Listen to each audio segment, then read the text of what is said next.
Every morning, I dreaded the simple act of getting ready in my small apartment's bathroom.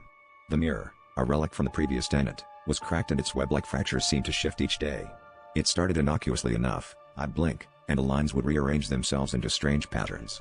But soon, they began forming words, each more urgent than the last.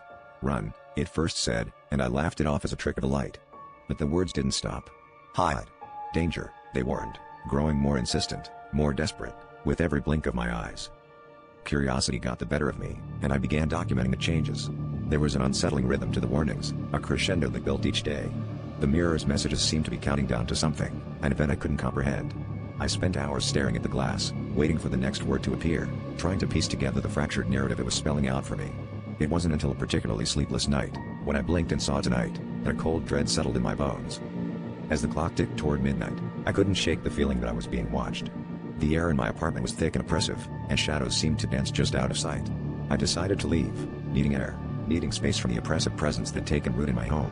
As I turned to leave, I caught my reflection one last time. The cracks now spelled out my name, a final plea that chilled me to the core: "Not for you."